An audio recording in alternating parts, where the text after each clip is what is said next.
So MKUltra was a covert program run by the CIA during the Cold War, beginning in the early 1950s and officially terminated in 1973. Its primary aim was to explore methods of mind control and interrogation, particularly in the context of Cold War tensions and the fear of the Soviets as well as Chinese brainwashing techniques.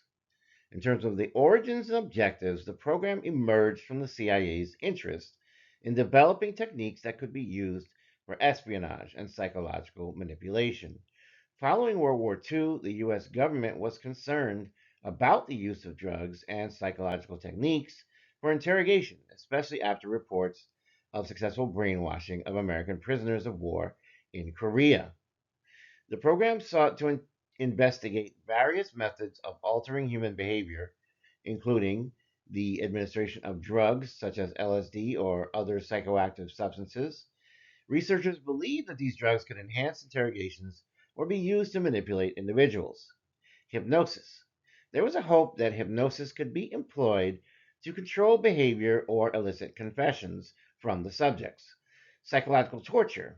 Various methods, including sensory deprivation as well as psychological manipulation, were studied to see how they could affect mental states. What about the implementation problems as well as the ethical violations involved? MKUltra involved numerous sub-projects and experiments, many of which were conducted without the consent of the participants. Key ethical problems and violations included non-consensual drug administration. The subjects were given LSD and other drugs without their knowledge and consent.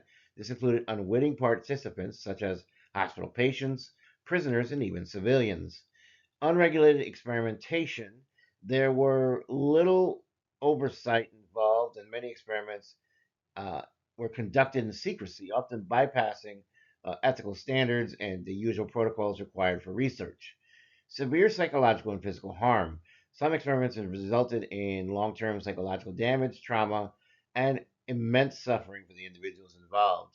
So let's go into the cruelty and secrecy aspects.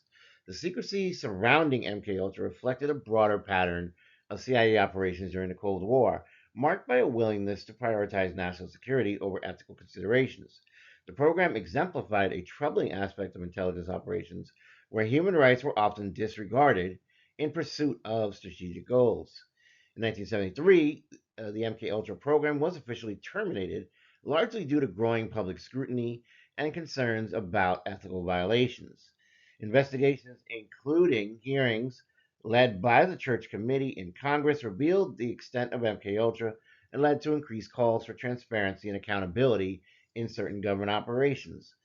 The legacy of MKUltra continues to evoke discussions about the ethical limits of experimentation and the importance of informed consent.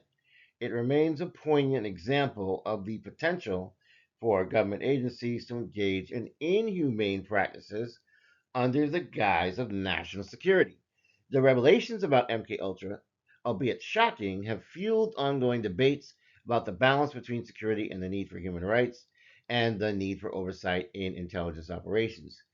We only need but look to further instances in medical science to see that this is a recurring pattern. We know that many gynecologists decades ago often used African American patients to somehow do their own research, subjecting these African American women to absolute pain and horror, as some of them even butchered the organs or different associated parts that were used in their examinations. And so, one gynecologist in particular is actually put on blast, so to speak, if you were, for this type of method. I believe he was a gynecologist in Harlem who had a very terrible reputation of hurting black women.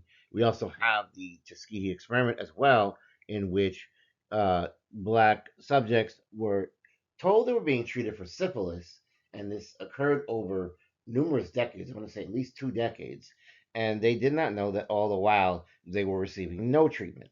This is because the medical doctors and scientists involved wanted to see how syphilis would progress if left untreated over a long period of time. So these subjects did not know that this was happening to them. They did not consent to this. They were just simply informed that they were being given treatments and to follow up for more visits periodically.